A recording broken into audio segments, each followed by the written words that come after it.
Ya, assalamualaikum warahmatullahi wabarakatuh. Nah, ini untuk podcast kali ini saya sudah kedatangan narasumber saya, teman SD saya, Mas Denny. Mungkin Mas Denny bisa memperkenalkan diri dulu.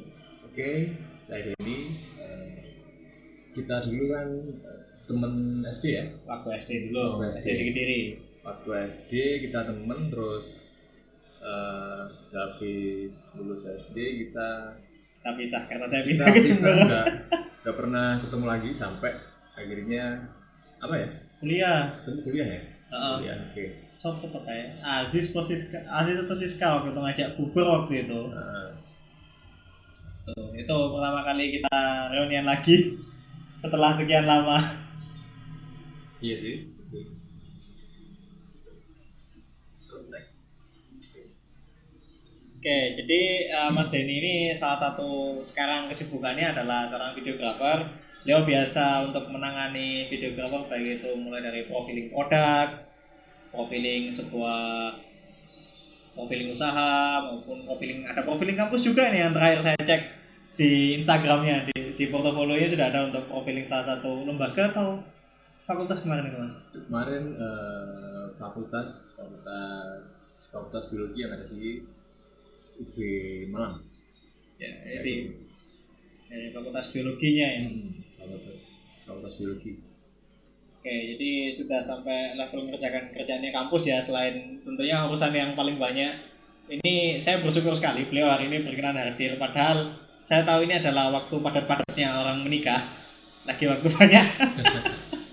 Menjelang puasa itu biasanya orang-orang pada berlomba-lomba supaya sahur ada yang bangunin. Mas Denny soalnya ada yang bangunin apa belum? Alhamdulillah bangunin alarm sampai saat ini. Jadi masih dibangunin alarm ya. Jadi Mas Denny ini masih jomblo guys. Kalau mau minat langsung nanti kontaknya saya kasih di link ya. Oke, jadi ini Mas saya mau tanya dulu yang melandasi awal minatnya di bidang videografi. Tentunya kan nggak langsung. Bahkan kalau saya perhatikan latar belakang pendidikan sampean kan nggak ada yang ke arah fotografi dan videografi sih. Berdasarkan inilah pendidikan formalnya. Ini yang melandasi awalnya kenapa kok minat di arah fotografi dan videografi itu apa? Oke, saya mau cerita dari awal ya. Jadi saya basicnya itu dari kecil tuh suka seni terus sampai akhirnya singkat cerita saya kuliah di STM, anak STM. STM-nya dulu mesin. Jurusan mesin terus lulus STM karena saya dulu kan sering main game di laptopnya sering trouble ya, jadi saya waktu kuliah ngambil jurusan TI. Jadi alasannya ngambil jurusan TI karena laptopnya sendiri sering trouble. Dengan dalih supaya bisa perbaiki sendiri. Kayak gitu. Oke. Kayak misalkan ada trouble di laptop itu bisa nanganin. Nah, ternyata setelah saya masuk di TI, hal-hal yang kayak gitu itu di pelajaran itu nggak ada. Nah, karena hal-hal kayak gitu itu saya nemukannya sama teman-teman kayak gitu. Jadi circle-nya kayak anak-anak yang suka main game. Jadi pendirinya kayak apa kalau misalkan laptop itu trouble kayak gitu. Nah, karena jurusan saya TI, kemudian singkat cerita saya lulus itu tahun apa ya? Harusnya 2016 ya. Harusnya 2016, cuman molor 1 semester, jadi lulusnya masuk tahun 2017. Oke. Kenapa molor? Alasannya ya ketika saya lagi ngerjain skripsi 5 kali itu file saya itu hilang. Jadi karena dulu itu pakai Windows 7 ya. Ya, masih Windows 7. Nggak tahu karena di SD itu ada virus shortcut kayak gitu, jadi file yang sudah saya kerjakan selama berbulan-bulan itu hilang. Oke. Terus saya kerjakan lagi sampai 5 kali. Sorry ya, Patu ya. Iya. Santai, Mas. Butuh tisu, Mas? Kita ada tisu ya. Terus singkat cerita, saya lulus di tahun 2017. Setelah lulus, saya nggak tahu mau ngapain. Karena saya nggak bisa ngoding, punya basic seni cuman nggak bisa desain. Saya cuma punya modal itu editing di Photoshop itu aja. Nah, kebetulan habis lulus tuh beberapa bulan kemudian, 3 bulan setelahnya itu ada pelatihan desain grafis yang diadakan sama pemerintahan Kota Kediri. Nah, terus saya masuk itu, daftar itu masuk. Nah, karena basic saya Photoshop, yang saya nggak bisa kan kayak desain vektor kayak Corel dan lain sebagainya. Vektor lah, lebih rumit. Nah, akhirnya saya belajar di situ yang kayak vektor buat ilustrasi dari Corel kayak gitu. Nah, suatu ketika kan ada mentornya kan, Suatu ketika mentornya itu membawakan materi Photoshop ya, materi Photoshop gitu. Nah, singkat cerita dia itu menjelaskan kayak, untuk membuat gini itu caranya gini. Nah, kemudian orang itu tahu kalau saya itu sukanya desain Photoshop, editing maksudnya. Editing di Photoshop. Suka editing di Photoshop. Nah, dari situ mulai perlahan kok saya pikirin kayak gini, Mas jadi bisa ngajarin teman-teman nggak? Yang kayak ini tuh acaranya gimana kayak gitu. Okay. Nah, karena mentornya sendiri itu juga mohon maaf ya, karena maksudnya bukan maksud saya untuk menyombongkan diri nggak. Jadi kayak mentornya itu kayak Mas ini lebih bisa dari saya kayak gitu. Nah, jadi secara otomatis si mentornya tersebut menunjuk saya untuk mengajari beberapa teknik editing ya kayak gitu untuk disampaikan ke teman-teman kayak gitu. Nah, sampai di situ ada mentor yang selanjutnya itu lupa saya. Nah, itu karena beliau itu ngajar komputer di SMK. Nah, saya ngobrol-ngobrol sama beliau. Nyambung ternyata. Nah, kebetulan beliau itu punya temen yang kerjanya itu di bidang digital marketing. Nah, pada saat itu aku kan nggak tahu digital marketing itu seperti apa kayak gitu. Nah, akhirnya saya ngelamar lah di salah satu perusahaan tersebut yang beliau katakan itu. Nah, singkat cerita saya masuk situ melamar sebagai desain grafis.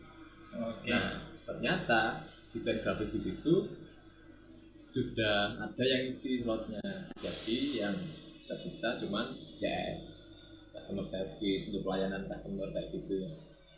Nah, saya di situ kerja 3 bulan ya kira-kira. Berarti 3 bulan itu sebagai CS. 3 bulan sebagai CS. Di situ terus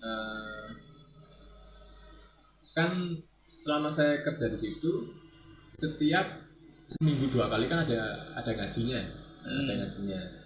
Nah, suatu ketika pas saya udah resign dari situ, guru ngaji ini menanyakan, Mas Denny mana ya? kok nggak kelihatan sama sekali kayak gitu. Oke, Jadi masih dicari ya. si guru ngaji itu Alhamdulillah. nyariin saya kok nggak Nggak pernah kelihatan lagi. nggak pernah kelihatan kayak gitu. Nah, sama anak-anak dijawab gini, oh Mas dirinya udah keluar Pak kayak gitu, udah resign. Habis itu Gurunya. si guru ngajinya itu Ya.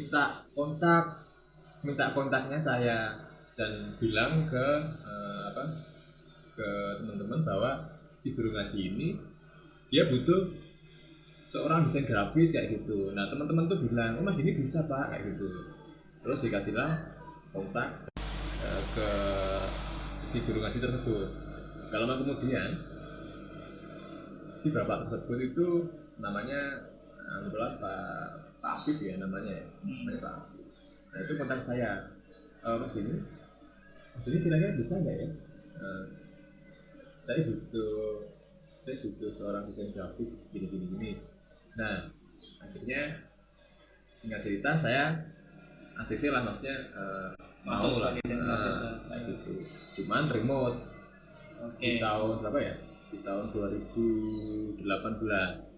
Nah saya itu remote, jadi kerjanya dari rumah kayak gitu. Nah selang waktu berjalan beberapa bulan, 6 bulan si Pak Afif ini nawari saya untuk kerja kantoran di sini. Kira-kira mau nggak ya kerja kantoran ikut saya kayak gitu. Nanti fee-nya beda lah kayak gitu. Oke, bayaran beda ya karena harus masuk kantor kan. Karena kan harus ngantor kayak Iya. gitu. Oh ya udah Pak, ya udah Pak nggak apa-apa. Nah pas sesampainya di sana, singkat cerita saya lagi briefing pertama kali dan mengharuskan saya untuk ke sana ya, ke kantor itu. Karyawannya itu kan cewek semua ya, cewek semua. Jadi Anda merasa paling tampan di sana. saya masuk ke situ dengan keringetan ya.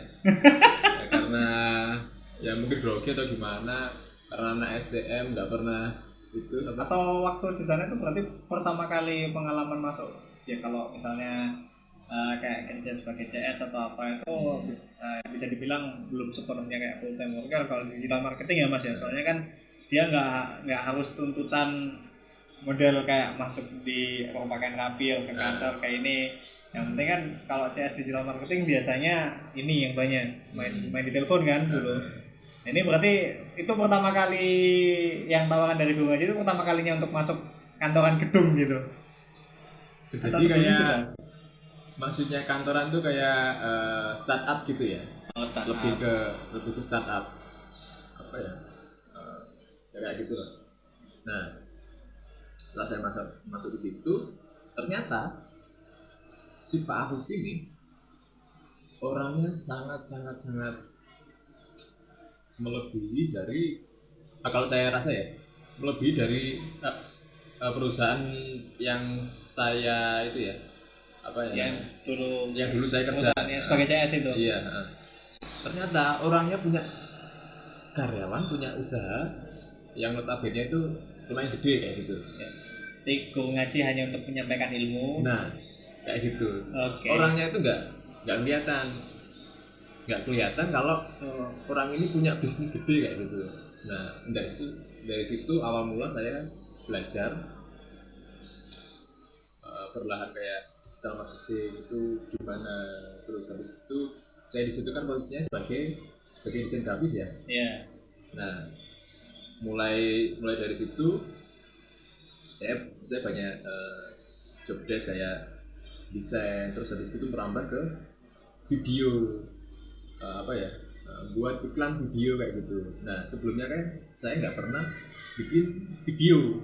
Nah di situ saya belajar tentang bagaimana membuat iklan video kayak gitu. Habis itu setelah itu kan kalau di luar jam kerja itu saya biasanya lebih belajar ke ini basicnya penasaran ya, jadi kayak Oke. Berarti lebih ke ini ya, lebih belajarnya otodidak ya tanpa mentor. Iya. Hanya ngandelin YouTube kayak gitu mungkin ya. Oke, semua sekarang ada tutorial YouTube-nya Mas, aman. Udah bisa, saat itu udah bisa bikin video video iklan kayak gitu. Aku penasaran pengen bikin video kayak gini. Akhirnya ekspor tersebut saya lakukan di luar jam kerja kayak gitu. Kayak bikin ilustrasi itu dijadikan animasi itu gimana, kok bagus ya kayak gitu, melihat punyanya orang-orang kayak gitu. Nah akhirnya belajar di situ. Habis itu singkat cerita tiba-tiba ada request dari orang Kanada untuk bikin sebuah video explainer kayak gitu. Nah, singkat cerita itu kita DM-an ya. Kita DM-an. Habis gitu orangnya itu minta feed call. Nah, karena saya nggak bisa bahasa Inggris, saya keringetan. Gimana ya? Bingung kayak gitu. Siapa ya yang bisa nengahin pembicaraan saya kayak gitu. Sebagai translatornya. Ya. Akhirnya saya ngundang teman saya atau minta tolong teman saya untuk sebagai translator kayak gitu. Nah, sampailah di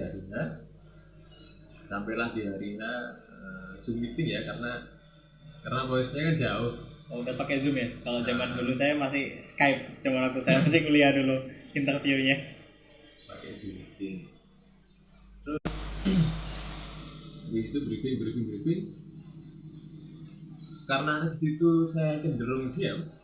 Karena pertama kali berhadapan dengan orang asing atau orang bule juga ya. Keringetan saya keringetan. Jadi ya sepanjang Zoom meeting saya ngelap aja kayak gitu, ngelap keringet kayak gitu. Ya nggak tahu kenapa ya. Mungkin itu pertama kalinya. Terus kemudian dari situ orangnya CC.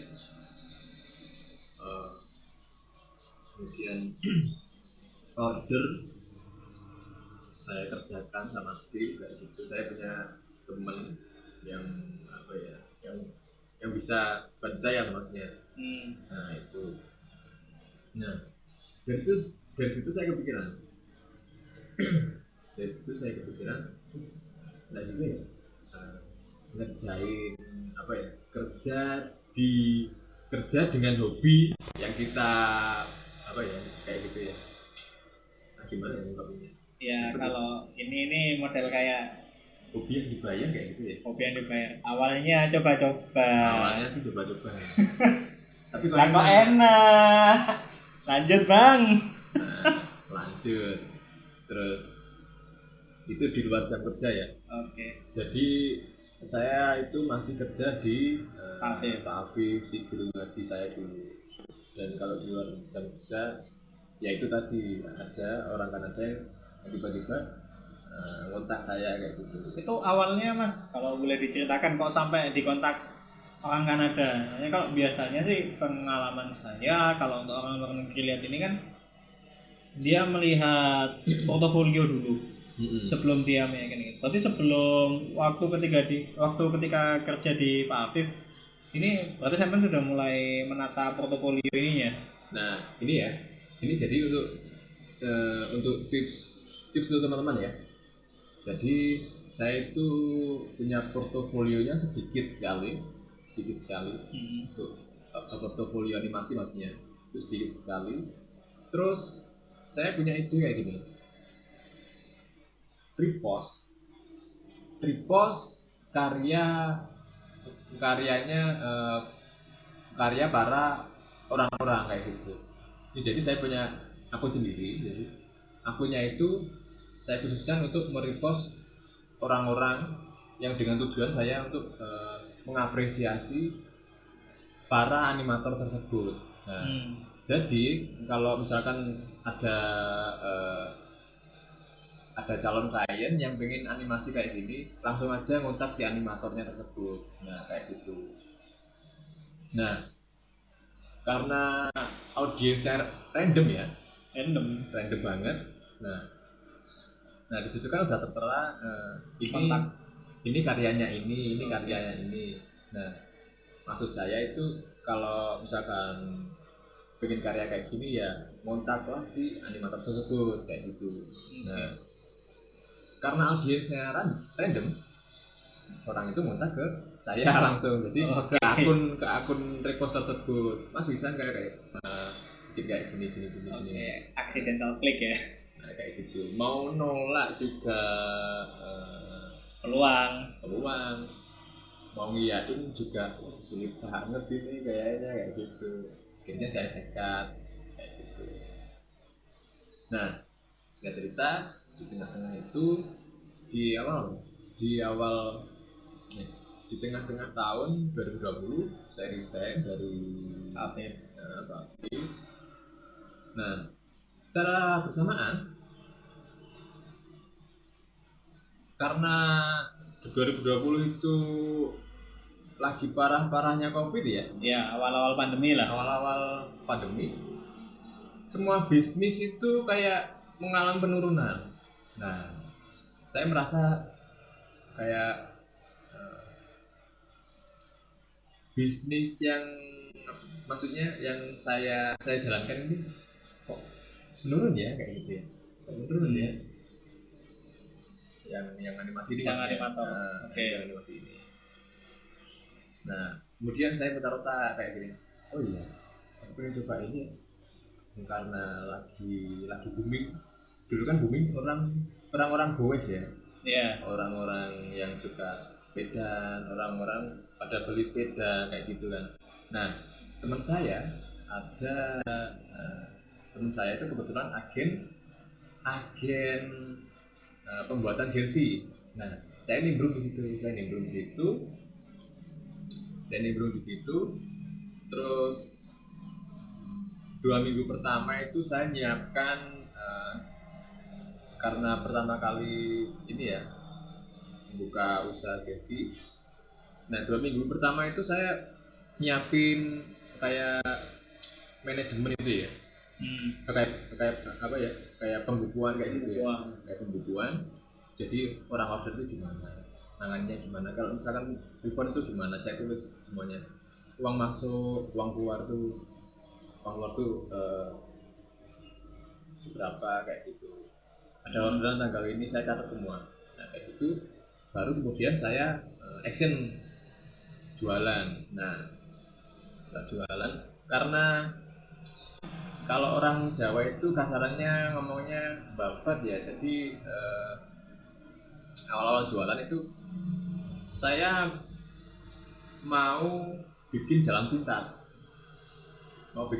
dengan cara gimana ya kalau diiklankan ya, kalau di ads itu gimana ya. Nah, ternyata awalnya coba-coba saya ngiklan dengan budget sekian buat jualan, kembalinya atau feedbacknya itu profitnya 5 sampai 6 kali lipat kayak gitu. Jadi ketutup lah untuk biaya ngiklannya, ads-nya ketutup ya. Kayak gitu. Wah, saya pikir ini seru juga sih kayak gitu. Profitnya kembali kayak gitu. Karena ini bahasnya beda lagi ya. Karena Facebook itu algoritmanya berubah-ubah ya. Jadi kayak settingan yang saya pakai itu yang saya pakai itu nggak sepenuhnya manjur di minggu berikutnya kayak gitu. Nanti 1 minggu pertama sesuai lah sama algoritmanya, minggu keduanya udah beda lagi. Udah beda lagi kayak gitu. Nah, akhir 2020 orderan itu mulai menurun. Orderan mulai menurun. Yang mengharuskan saya harus putar-putar lagi kan, Nah, saya ada tabungan segini buat apa ya kayak gitu ya. Buat apa? Akhirnya saya putuskan untuk beli kamera.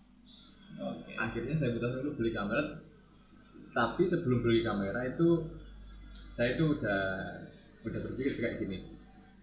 Kan teman saya ada fotografer, cuman dia kan belum ada videonya.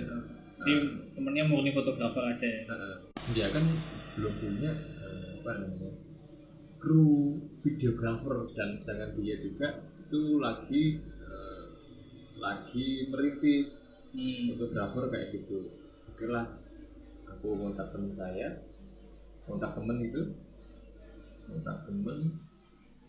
terus ngobrol gimana kalau aku jadi videografermu kayak gitu. Mengajukan diri. Oh ya udah, akhirnya si teman saya itu menerima juga. Nah, karena lagi awal-awalnya ya, saya kan nggak tahu tipe kamera apa yang dibuat video, lensanya itu apa dan lain sebagainya. Teknis lah ya, teknis. Saya masih nol di situ. Nah, kemudian teman saya ini kenalin saya ke temannya yang videografer. Saya nanya, Mas, kalau dengan budget sekian, kira-kira kamera yang proper untuk video itu apa ya Mas? Nah, saya kan nanya gitu. Oh ini kameramu harusnya ini pakai ini. Terus kemudian saya nggak pikir panjang ya. Seminggu kemudian saya beli kamera itu, kamera yang dibilang direkomendasikan spesifikasinya untuk video, yang direkomendasikan si teman saya itu. Singkat cerita saya beli Sony A6000. Sony A6000 itu kayak kamera sejuta umat, jadi basic Alron lah kalau aku bilang gitu. Jadi basic yang mau dipakai kayak gimana pun pengkondisiannya masih bisa ya, untuk membuat macam-macam layak lah levelnya. Bukan spek yang unggul di satu bidang itu enggak, tapi layak untuk membuat macam-macam. Nah, itu singkat cerita saya beli Sony A6000. Sony A6000 dengan lensa kitnya.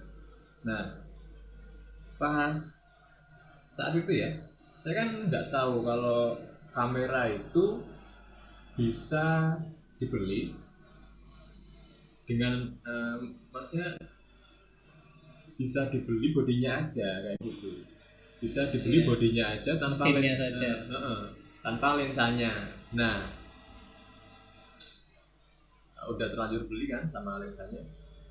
Nah, terus saya mau nanya lagi ke si masnya itu. Masnya namanya Mas Doni lah, katakan Mas Doni. Mas Doni. Bukan Doni Salmanan ya? Bukan Doni Salmanan. Ini beda lagi nih. Dan Mas Doni ini kan dia videografer udah lama ya. Jadi saya nanya, Mas, kalau lensa yang cocok itu apa ya untuk wedding kayak gitu. Nah, si Mas Doni itu membeberkan, jadi kayak kalau mau tajam itu pakai Sigma kayak ini. Orangnya bilang pakai Sigma atau pakai lensa Sony yang murah itu lensa Sony. Kalau lebih bagus itu ya pakai Sigma, cuman harganya agak mahal dikit kayak gitu. Oh ya udah, minggu kemudian langsung beli. Saya beli lagi lensa Sigma karena saya merasa itu dibutuhkan banget ya. Ternyata kamera aja nggak cukup nggak cukup untuk memulai bisnis di bidang videografi, wedding kayak gitu. Kita harus punya gimbal, recorder, terus habis itu baterai cadangan kayak gitu. Udah itu aja. Dan itu budget lumayan kayak budgetnya lumayan juga ya kayak gitu. budget di rumah cukup kayaknya itu. Lumayan kayak gitu. Karena saya berpikir punya tabungan segini itu buat bertahan atau buat survive. Buat bertahan atau buat survive kayak gitu. Ya kalau mau aksi ya survive aja kayak gitu, langsung action kayak gitu, langsung pakai aja, jadi langsung diinvestasikan ke alat produktif lah istilahnya. Kayak gitu. Nah, singkat cerita saya di tahun 2020 akhir mulai terjun, diajak sama teman saya ini namanya Mamudi lah, Mamudi. Nah, 3 bulan setelahnya, nah karena itu saya awal terjun itu apa ya, November atau Desember ya, lupa saya, Desember 2020 lah. Nah 3 bulan kemudian saya punya teman, terus dia nawarin saya, mas ini kira-kira bisa nggak ya, ini ada project untuk syuting kampus community profile kayak yang di UB kemarin ya. Saya belum pernah mbak, tapi saya punya portofolio itu kayak gini, orangnya mau dulu nggak kayak gitu. Nah terus di-forward kan ke pihaknya sana, ke pihak sana si klien, dia mau, cuman nggak mau mahal-mahal. Oh iya. Ya, karena kita juga memaklumi karena memang track record kita di bidang itu kan masih belum ada. Nah saya juga nggak bisa ngasih harga ya, karena saat itu kan saya masih pemula juga, nggak tahu harga dan nggak punya portofolio juga. Jadi ya harganya segini aja. Yang penting saya punya portofolio kayak gitu. Nah, portofolio dulu. Akhirnya setuju lah ACC, dan akhirnya saya punya portofolio itu yang awalnya saya kalkulasi kalau budget sekian, dengan apa ya, informasi yang saya dapat itu dari sana, itu saya kira itu cukup 1 menit lah itu videonya. Panjang videonya. Nah ternyata di akhir cerita videonya itu banyak. Videonya itu banyak dan bersegmen-segmen ya. Durasinya itu kan juga banyak ya. Maksudnya per lokasi take lah. Per apa ya, per stage atau per lab kayak segmen. Karena kemarin saya syuting lab, jadi ya saya pikir 1 lab aja. Ternyata ada 4 lab. Jadi ada 4 lab, ya bisa dikalikan kayak gitu lah. Nah, awal mula dari situ, alhamdulillah saya kayak nemu jackpot lah ya, nemu jackpot yang akhirnya saya bisa upgrade kamera yang saya pakai ini sekarang ini. Nah, jadi untuk mencapai sesuatu yang saya lalui sampai saat ini, itu kayaknya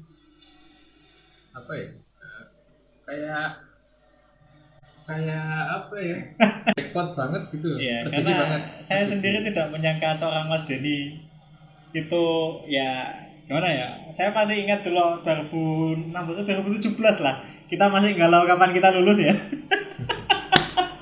Ketika teman-teman kita sudah pada wisuda, bahkan kita masih mendatangi teman-teman kita wisuda, itu kita bahkan masih mikir wah, mau kerja apa, mau kerjakan apa. Ternyata ya sampai saat ini ya alhamdulillah Mas ini sudah cukup membangun karir di bidang animator dan sekarang lebih fokus ke videografi ya Mas ya. Sekarang lebih fokus ke videografi. Cuman ada sampingan dikit sih. Ya sampingannya bikin tema untuk WordPress. Bikin tema untuk WordPress itu kayak gitu. Nah, kayak gitu aja sih. Jadi sudah awalnya yang nggak bisa coding sama sekali sampai bisa membuat output yang keluar tema. Jadi untuk mungkin ini versi saya ya. Ya.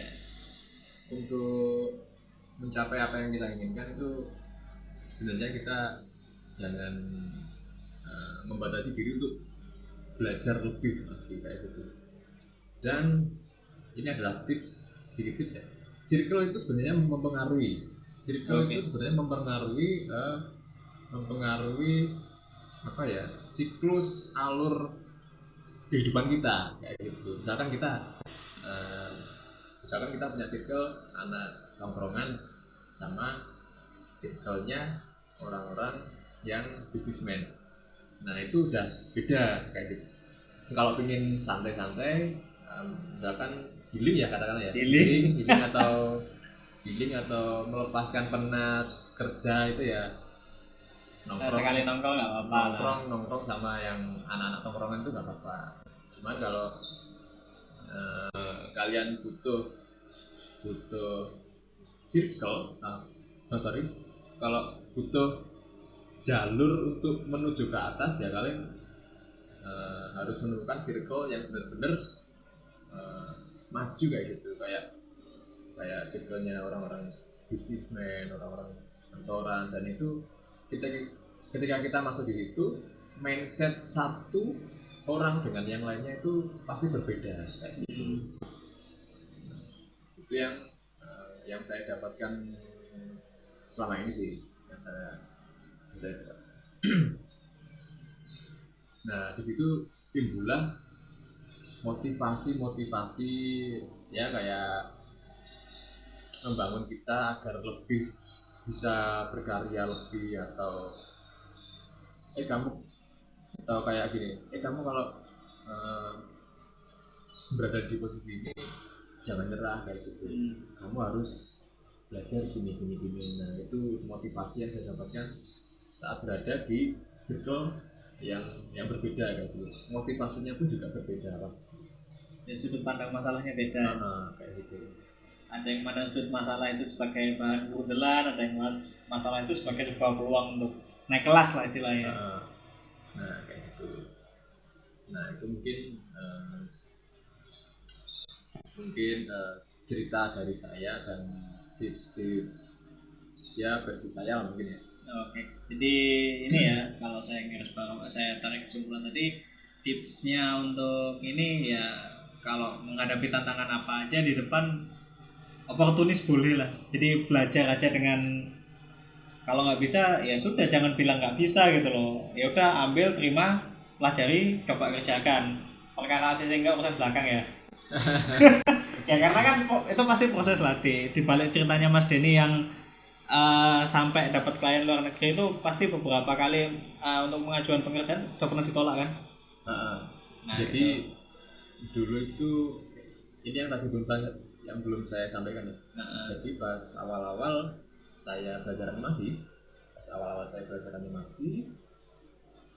itu ada calon klien pertama yang ngontak saya. Jadi orang Tangerang, masih calon orang Tangerang, dan itu proyeknya Alpha X, jadi kayak induknya Alpha Mart. Iya. Nah, saya kebetulan ditelepon sama orangnya, Mas bisa nggak bikin kayak gini. Waduh, aku jawab, waduh itu sulit banget bagi saya karena saya pemula kayak gitu, dan terpaksa dengan berat hati saya nggak bisa terima pekerjaan tersebut. Nah dari situ saya terpukul dan saya merasa termotivasi, saya harus bisa bikin animasi yang yang kayak gitu, yang intinya yang pantas lah buat untuk komersil kayak gitu. Nah, belajar otodidak dan otodidak itu sebenarnya sulit banget. Iya. Karena nggak ada yang ngarahin juga, nggak ada yang ngarahin. Ngambang ya. Ini ngerasa udah dikerjakan, ini bener apa enggak? Kayak gitu. Oke, jadi ya itu ya memang hidup ini tantangannya banyak ya guys. Jadi nggak usah bingung kalau tantangannya banyak, masalahnya banyak, nggak usah dicari datang sendiri itu nanti masalah sama tantangan datang sendiri, tinggal bagaimana kita menyikapinya gitu. Kalau Mas ini tadi memutuskan untuk mengambil sikap, oke, hari ini aku nggak sanggup, tapi besok kalau ada tawaran yang sama aku harus bisa ngerjakan. Nah, seperti itu. Dan kita seperti yang sudah disampaikan Mas ini tadi, kita jangan pernah menutup kemungkinan apapun. Karena kita tidak tahu, maksudnya belum tentu nanti yang akan membawa kita menjadi sumber rezeki kita itu belum tentu gelar kita, bisa jadi malah hobi kita, bisa jadi juga dari sumber pemasukan itu dari circle kita. Jadi juga Mas ini sudah sedikit mengulas masalah pentingnya circle ya, dan saya ya alhamdulillah bersyukur punya teman SD yang sekeren Mas Denny ini, yang sudah jam terbangnya udah nggak kaleng-kaleng lah sebagai videographer. Kalau saya mah masih kerjanya serabutan Mas. Aku punya bisnis lahan durian. Ya itu sebagai sumber pemasukan utama sih, sumber pemasukan harian durian itu. Tapi kalau yang pemasukan yang agak besar lebih di ini sih, lebih di konsumsi dan properti sih. Real estate ya. Ya itu bahasa kerennya gitu. Saya nggak mau mengerenkan diri, nggak masih. Kos-kosan ya. Ya kos-kosan, ya renov-renov rumah, ya pekerjaan itu lah. Ya kadang nguli, kadang jadi koki. Saya juga punya warung makan, monggo kalau mau mampir. Tapi basicnya bos ya.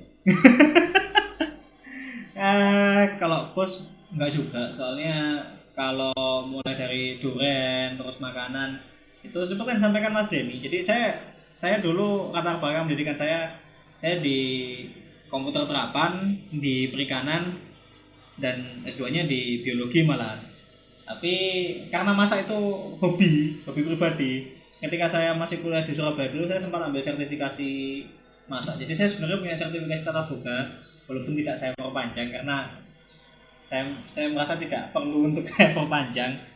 Jadi untuk basic masak dan sebagainya itu saya punya. Jadi untuk menggrading bahan baku, nah, termasuk dasar itu yang saya gunakan untuk memilah atau menggrading buah, itu juga saya gunakan dari apa yang saya pelajari dulu, dari hobi, bukan dari gelar. Saya tidak ngambil S1 tata boga enggak, tapi hanya saya punya sertifikasi tata boga. Itu sih. Jadi kalian enggak usah bingung gelar kalian sekarang lagi pendidikan di bidang apa, hobi kalian apa, karena pada dasarnya sumber rezeki itu banyak dan kita tidak perlu menutup diri. Nah, kita nggak tahu nanti mana yang bisa jadi sumber pemasukan kita. Seperti ya, kalau saya sendiri, saya tidak menyangka seorang Mas Denny itu sekarang jadi seorang videographer. Ya dengan latar belakang pendidikannya itu, saya jujur Mas, saya nggak nyangka loh Mas. Kalau Mas Farid lihat itu feed saya itu random sekali karena ya makanya itu saya bahkan masih sempat karaokean semule dulu itu, saya masih ingat itu. Random sekali karena ya memang basicnya itu saya suka hal-hal yang berbau seni ya, kalau yang berbau seni ya kayak gitu. Suka ya itu kalau Instagram saya feednya ya random karena isinya. Ya, tapi sekarang udah mulai ketata Pak Mas Instagram feednya, yang sekarang sudah mulai ketata, mulai nata portofolio kalau yang sekarang kan. Nata portofolio. Nggak tahu yang dulu udah dihapusnya belum. Saya masih ingat tapi feednya yang lama dulu isinya apa. Nah, untuk tips yang terakhir ya. Oke. Ini yang mungkin sering kita sepelekan, tapi ini benar-benar manjur menurut saya. Jadi jangan lupa selalu stay komunikasi sama yang di atas ya. Jadi kayak sebenarnya ini kayak hal-hal kecil kita itu dalam setiap pekerjaan itu dimudahkan ya, itu karena yang di atas ya gitu, atas seizinnya ya. Kayak gitu. Nah, saya juga nggak nyangka kalau di logika ya, misalkan kalau di logika ya, videografer pemula 3 bulan dapat job yang gede kayak Levelnya gitu. unik. Nah itu kalau di logika itu nggak mungkin, nggak masuk akal dan nggak mungkin. Soalnya kalau di logika itu banyak videografer di luar sana yang lebih bagus dari saya dengan portofolio yang sudah lengkap gitu ya. Dengan portofolio yang sudah ada dan mungkin dari harganya jauh lebih murah dari saya, tapi kenapa kok milih saya kayak gitu? Nah itu aja yang itu sih. Jadi itu ya. Jadi kalau ada yang ngomong semuanya karena jalur orang dalam, enggak juga. Ada kalau bisa bilang jalur tol langsung ke atas itu beda lagi. Itu akan jauh lebih nyaman, nggak akan banyak senggol kiri kanan enggak. Kalau tiba-tiba ditawar di depanmu, Mas ini saya ada kerjaan ini, sampean mau apa enggak? Ini ya kebetulan saya juga beberapa kali mendapat job pekerjaan seperti ini di konstruksi. Tiba-tiba dapat telepon, bisa ke kantor sekarang. Saya pesen durian tak, saya pikir gitu kan, karena saya juga sering ngirim durian ke kantoran. Enggak, wis kesini dulu. Jadi itu tiba-tiba datang, ini kamu kalkulasi kalau renov plafon sama ini cat ulang berapa totalnya. Gedung dengan luasan hampir 600 meter, ya kalau di itu lumayan itu. Ngecat doang ya. Di Jember ya? Di Jember. Kalau di Kediri belum buka cabang ya. Doakan aja bisa buka cabang di luar kota juga.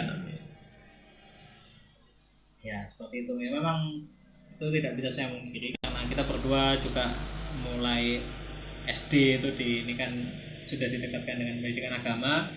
Jadi terlepas bagaimanapun kondisinya ya memang semua urusan dunia itu diatur yang maha kuasa. Jadi kalau mau dimudahkan atau mau minta dibukakan jalan, jangan minta ke orang atau orang dalam. Kalau minta ke orang dalam mungkin nanti jadi kasar-kasar. Tapi kalau mintanya langsung ke yang kuasa, kita nggak akan tahu siapa yang bukakan jalan untuk kita. Itu sih. Sebenarnya sih kayak rezeki itu bukan hanya uang ya, tapi temen, kesempatan, kesehatan, nah itu sebenarnya masuk rezeki juga. Sebagai contoh, temen adalah rezeki adalah kayak gini ya. Jadi awalnya itu tadi yang saya ceritakan, saya itu pengen beli kamera dan teman saya itu fotografer. Nah kalau misalkan rezeki saya nggak sebaik ini, saya itu nggak bisa gandeng sama teman saya yang fotografer kayak gitu. Nah circle itu juga rezeki dan yang apa ya, yang nawarin saya ada kerjaan itu ya teman saya sendiri. Secara tidak langsung itu teman itu sebenarnya juga rezeki, peluang bagi kita untuk berkat gitu. Itu sih. Jadi itu ya, benar-benar hati-hati lah dalam memilih circle. Kita boleh berteman dengan siapa saja, tapi kita harus memilih apakah teman kita itu masuk di lingkar yang mana. Nah, lingkaran ini akan menentukan nanti kita ini seperti apa dan sikap kita seperti apa. Ibaratnya kalau Gus Dur itu sering bilang dulu wong kang soleh kumpulono. Ibaratnya kowe lek ramai soleh ya sungkan dhewe, soalnya kumpulanmu wong soleh kabeh. Minimal ketularan. Kumpullah dengan orang yang penjual minyak wangi supaya ikut wangi gitu, walaupun kamu belum bisa jualan, minimal ikut wangi dulu. Seperti itu salah satu gambaran kasar bahwa pentingnya kita dalam menjaga atau memilih circle-circle terdekat kita, siapa yang layak untuk ditempatkan di circle-circle terdekat kita. Tapi kalau untuk bicara pertemanan ya kita open saja kalau pertemanan, tapi kalau untuk circle memang kita harus memilih ya. Ya mungkin ada lagi Mas Denny yang mau disampaikan? Mungkin kira-kira itu sih, itu aja sih. Mungkin next episode bahas apa lagi gitu bisa. Oke, jadi bisa diatur ya. Jadi ya ini ya tadi podcast dibilang singkat nggak singkat juga, hampir 50 menit ini. Hampir 50 menit ya? Hampir coy, nggak kerasa ngobrolnya gitu biasanya. Makanya kalau kasihkan nongkrong, kayak tadi udah bilang kalau circle-nya orang tongkrongan akan buang waktu cukup banyak karena ngobrolnya ngalur ngidul tapi belum tentu ada outputnya. Tiba-tiba udah malam, udah larut, kayak rasa. Kalau cowok itu ngobrolnya pasti random dari bahas A sampai planet. Kayak gitu. Cerita nabi-nabi lah kasarannya kalau setiap iklan dulu biasanya. Jadi itu ya mungkin untuk hari ini. Kalau ada yang ingin ditanyakan, baik itu tentang fotografi, videografi ataupun animator, nanti bisa saya sampaikan ke Mas Denny. Bisa tinggalkan komentar di bawah. Atau Mas Denny mungkin ada channelnya, langsung saya tag aja di channelnya nanti. Channel animasi ya? Animasi ya? Iya. Ada sih. Nanti di link sini. Iya, nanti linknya saya berikan di ini. Oke. Saya berikan di deskripsi nanti linknya. Jadi misalnya ada yang ingin tanyakan tentang animasi, fotografi atau videografi, nanti bisa langsung bisa kontak langsung ke Mas Denny, atau nanti saya tinggalin nomornya juga bisa kok. Itu. Jadi Mas ini terbuka kan kalau misalnya ada orang untuk yang tanya-tanya itu. Boleh bebas. Nah, soalnya kan kadang tidak semua orang itu berkenan untuk berbagi, makanya saya tanya dulu berkenan nggak di depan. Kalau nggak berkenan ya nggak apa-apa gitu. Oke, jadi sekian video podcast dari kami. Bila ada pertanyaan, ada yang ingin ditanyakan, nanti bisa tinggalkan komentar di bawah, atau nanti bisa klik aja link yang ada di channelnya. Oke, atau di deskripsi ya. Terima kasih. Wassalamualaikum warahmatullahi wabarakatuh.